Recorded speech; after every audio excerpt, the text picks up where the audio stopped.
सभी को जय मसीह की। आज के दिन में हम एक नया वीडियो लेकर आपके बीच में हैं और आज के दिन में हम एक नया वीडियो लेकर आपके बीच में हैं और यह एक श्रृंखला होने जा रही है जिसमें हम अलग अलग शिक्षाओं के ऊपर आने वाले समय में विचार विमर्श करेंगे। और हमारा सबसे पहला वीडियो आज है मसीही विश्वास के आधारभूत सिद्धांत और उसमें हम देखने जा रहे हैं बाइबल क्या है। प्रभु की स्तुति हो। और इस वीडियो में हम उन बुनियादी बातों के विषय में शिक्षा पाने जा रहे हैं जो हर मसीह को जाननी चाहिए और जो हर मसीह को माननी चाहिए। इस पहले पाठ में हम इस प्रश्न का उत्तर देने जा रहे हैं कि बाइबल क्या है। बाइबल परमेश्वर का वचन है और यह बहुत ही महत्वपूर्ण है। बाइबल सिर्फ एक पुरानी किताब नहीं है, नहीं, यह परमेश्वर के वास्तविक शब्द और संदेश हैं जिन्हें लिखा गया है।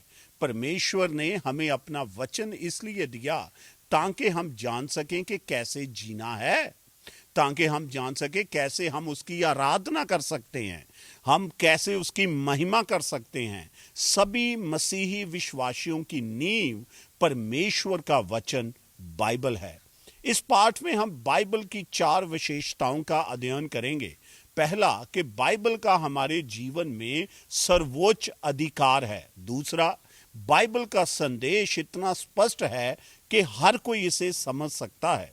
तीसरा, बाइबल परमेश्वर को जानने के लिए आवश्यक है। और अंत में, बाइबल ही वह सब कुछ है जिसकी हमें प्रभु की सेवा के लिए तैयारी करने के लिए आवश्यकता है। आइए हम वचन के अधिकार के ऊपर विचार करने के द्वारा शुरू करेंगे। सबसे पहले, बाइबल का अधिकार। जब हम इस प्रश्न का उत्तर देना आरंभ करते हैं कि बाइबल क्या है, तो हमें सबसे पहले यह समझना होगा कि बाइबल परमेश्वर का वचन है। यदि हम बाइबल की अवहेलना करते हैं तो हम परमेश्वर की अवहेलना कर रहे हैं। यदि हम बाइबल पर विश्वास नहीं करते हैं तो हम परमेश्वर पर भी विश्वास नहीं करते हैं। तो हम कैसे जान सकते हैं कि बाइबल परमेश्वर का वचन है? इसके बहुत से उदाहरण हैं जिन्हें हम देख सकते हैं, लेकिन इस पाठ में मैं आपके साथ 3 बातें साझा करूंगा। पहला, पुराने नियम में 3800 से अधिक स्थानों पर यहोवा कहता है से शुरुआत होती है। इसका मतलब है कि यह परमेश्वर के वचन है और इन्हें हमें अवश्य पालन करना चाहिए। दूसरा, नया नियम भी हमें सिखाता है कि यह परमेश्वर का वचन है। दूसरा पत्रस उसके 3 अध्याय के 16 वचन में पत्रस पौलुस की सभी पत्रियों को परमेश्वर के वचन के हिस्सा मानते हैं। इसका मतलब है कि पत्रस और प्रारंभिक चर्च जो था उसने पौलुस की रचनाओं को पुराने नियम की रचनाओं के बराबर माना। उन्होंने पौलुस की रचनाओं को परमेश्वर के वचन के रूप में समझा और माना। साथ ही पहला तीमुथियुस 5 अध्याय के 18 में पौलुस व्यवस्था विवरण और लूका के सुसमाचार में से एक पद को लेते हैं।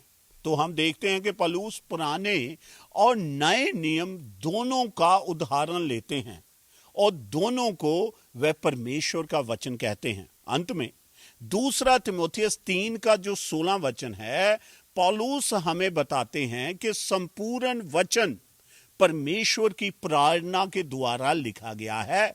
इसका मतलब है कि बाइबल में हर एक शब्द, चाहे वह पुराने नियम में हो या नए नियम में, वह परमेश्वर के वचन है। क्योंकि बाइबल परमेश्वर का वचन है, यह अंतिम और सर्वोच्च सत्य का स्रोत है। यूहन्ना 17 का 17। बाइबल का हर एक शब्द सत्य है। जो कोई बाइबल का विरोध करता है वह असत्य है। इसलिए हमें बाइबल की शिक्षाओं को समझने की कोशिश करनी चाहिए। जैसे जैसे हम बाइबल के बारे में अधिक समझेंगे, अधिक जानेंगे, वैसे वैसे हम परमेश्वर के विषय में भी और अधिक जानेंगे। जैसे जैसे हम बाइबल के ऊपर विश्वास करते हैं और उसका पालन करते हैं, वैसे वैसे वास्तव में परमेश्वर पर हम विश्वास कर रहे होंगे और उसका पालन कर रहे होंगे। दूसरी बात है बाइबल की स्पष्टता। आइए हम बाइबल की स्पष्टता के ऊपर विचार करेंगे। इसका सीधा अर्थ है कि बाइबल की बुनियादी और महत्वपूर्ण शिक्षाएं स्पष्ट और समझने के योग्य हैं।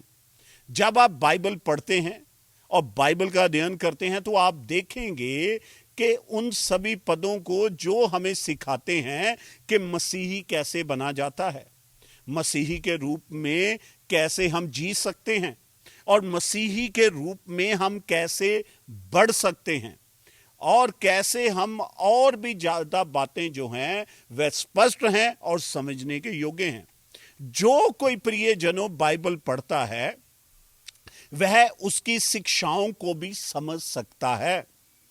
हम पहला कुरिन्थियों उसके 2 अध्याय के 14 वचन में यह भी सीखते हैं कि परमेश्वर का वचन आत्मिक रूप से समझा जाता है। इसका मतलब है कि पवित्र आत्मा हमें परमेश्वर के वचन की सच्चाई को समझने की क्षमता प्रदान करता है। इसलिए जब हम बाइबल पढ़ रहे हैं तो हमें प्रार्थना करनी चाहिए जब भी आप बाइबल पढ़ते हैं, और हमें प्रभु को उसके वचन के सत्य को हम पर प्रकट करने के लिए परमेश्वर के आगे जाके प्रार्थना करते रहना चाहिए। बाइबल को समझने के लिए आपको बाइबल कॉलेज जाने जहां पास्टर बनने की आवश्यकता नहीं है। यदि आप मसीही हैं तो परमेश्वर ने आपको पवित्र आत्मा दिया है, वह आपको सिखाएगा और वह आपको अपने वचन समझने में आपकी सहायता करेगा। परमेश्वर ने अपने वचन में स्पष्ट रूप से बात की है कि हम उसे समझ सकते हैं और हम उस पर विश्वास कर सकते हैं और हम उसके आज्ञा पालन कर सकते हैं। अब हम तीसरी बात को देखने जा रहे हैं कि बाइबल की आवश्यकता क्यों है। अब हम देखते हैं कि बाइबल आवश्यक है। बाइबल के बिना हम सुसमाचार को नहीं जान सकते।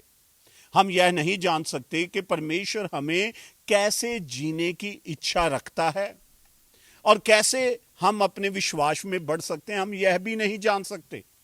हम अपने विश्वास में बढ़ नहीं सकते यदि हमारे पास बाइबल ना हो। इसलिए यदि आप परमेश्वर को जानना चाहते हैं तो आपको बाइबल पढ़नी और उसका अध्ययन करना बहुत ही अनिवार्य है। वचनों के लिए, परमेश्वर को जानने के लिए हमें बाइबल में सुसमाचार बताया जाना चाहिए। रोमियो उसके 10 अध्याय उसके 14 से 17 वचन में बाइबल कहती है, 14 वचन से, फिर जिस पर उन्होंने विश्वास नहीं किया उस पर उसको वह किस प्रकार से पुकारेंगे, और जिसके विषय में उन्होंने कभी सुना ही नहीं उस पर वह कैसे विश्वास करेंगे, और बिना प्रचारक के वह कैसे सुनेंगे। तो विश्वास सुनने से आता है और सुनना मसीह का वचन है। पौलुस का मुख्य बिंदु यह है कि सुसमाचार का संदेश जो है यह एक स्पष्ट प्रस्तुति सच्चे विश्वास से पहले आनी चाहिए। उदाहरण उन लोगों को प्राप्त, उद्धार जो है प्रियजनों, उन लोगों को प्राप्त होता है जो सुसमाचार को सुनते हैं और उस पर विश्वास करते हैं। तो मसीही बनने के लिए या तो आपको बाइबल पढ़नी होगी या किसी को आपको बताना होगा कि बाइबल क्या कहती है। इसलिए हमारा मसीही जीवन बाइबल से आरंभ होता है और यह बाइबल के माध्यम से ही प्रियजनों आगे बढ़ता है। यीशु ने मत्ती 4:4 में कहा कि मनुष्य केवल रोटी से जीवित नहीं रहता परंतु हर एक वचन से जो परमेश्वर के मुख से निकलता है उससे वह जीवित रहता है। जिस प्रकार हमारा शारीरिक जीवन जो है प्रतिदिन के भोजन से बना रहता है, इसी प्रकार हमारा आत्मिक जीवन जो है बाइबल के प्रतिदिन के पोषण प्राप्त करने के द्वारा बना रहता है। यदि आप नियमित रूप से बाइबल पढ़ने की अपेक्षा करते हैं तो आपकी आत्मा की सेहत कमजोर नहीं होगी, परंतु यदि आप बाइबल नहीं पढ़ते तो आपकी आत्मिक जो सेहत है वह धीरे धीरे कमजोर होती जाएगी। साथ ही बाइबल हमारे पास परमेश्वर की इच्छा के बारे में भी स्पष्ट और विशिष्ट बयान का एकमात्र स्रोत है। परमेश्वर ने हम पर सभी बातें प्रियजनों प्रकट नहीं की हैं। लेकिन उसने हमें अपने वचन दिया है और उसके वचन के माध्यम से अपनी इच्छा को उसने कई पहलुओं के द्वारा हमारे ऊपर प्रकट किया है। परमेश्वर से प्रेम उसकी आज्ञाओं का पालन करने के द्वारा प्रकट होता है, पहला यूहन्ना 5:3। और उसकी आज्ञाएं उसके वचन को पढ़ने के द्वारा पाई जाती हैं। इसलिए जैसा आप देख सकते हैं कि हमारे लिए बाइबल बहुत ही अनिवार्य है। अब चौथी बात है बाइबल की पर्याप्तता। अंत में आइए हम देखते हैं कि बाइबल की पर्याप्तता के ऊपर हम थोड़ा विचार करते हैं। बाइबल वह सभी शिक्षा प्रदान करती है जिसकी किसी भी व्यक्ति को मसीही बनने और मसीह के रूप में जीने और मसीह के रूप में बढ़ने के लिए आवश्यकता होती है। भजन संहिता उसके 119 के 1 वचन में हम सीखते हैं कि जो लोग परमेश्वर का वचन का पालन करते हैं वह आशीषित लोग हैं। जो लोग बाइबल का पालन करते हैं वह खुश रहेंगे, आनंदित होंगे। और दूसरा तिमोथियस में बाइबल हमें बताती है कि परमेश्वर ने हमें वह निर्देश दिए हैं जो हमें वह अच्छा काम करने में सक्षम बनाते हैं जो वह हमसे चाहता है। इसलिए बाइबल, इसे हम बाइबल की पर्याप्तता कह सकते हैं। इसलिए हम केवल बाइबल में ही परमेश्वर के वचनों को खोजते हैं। हमें कभी कभी सपनों के द्वारा, दर्शनों के द्वारा, जहां आधुनिक भविष्यवाणियों को हम मानते हैं कि परमेश्वर की ओर से शायद कई बार परमेश्वर हमसे बात करता है, परंतु हम उन बातों को बाइबल के समान उसी एक स्तर पर रखकर नहीं देख सकते हैं। हमें कभी भी प्रियजनों बाइबल के समान किसी भी और बात को नहीं रखना चाहिए। बाइबल अंतिम है और यही सर्वोच्च सत्य का स्रोत है। क्योंकि बाइबल पर्याप्त है, हमें इसकी आज्ञाओं या शिक्षाओं में जो कुछ भी जोड़ने की अनुमति नहीं है। हमें बहुत सावधान रहना चाहिए कि हम दूसरों पर और अपने आप के ऊपर ऐसे कानून और आदेश ना थोपें जो परमेश्वर ने हमें अपने वचन में नहीं दिए हैं। अब निष्कर्ष क्या है इन बातों का? इसलिए हमारी शिक्षाएं और विश्वास उन बातों पर आधारित होने चाहिए जो परमेश्वर ने हमें अपने वचन में बताए हैं। परमेश्वर ने हमें बिल्कुल वही हमारे ऊपर प्रकट किया है जो हमारे लिए सही है। हमें यह सुनिश्चित करना चाहिए कि हमारे जीवन में अंतिम सत्य परमेश्वर का वचन है। हमें इसका अध्ययन करना चाहिए, हमें इस पर ध्यान करना चाहिए, हमें इसको याद करना चाहिए और हमें इसका पालन करना चाहिए।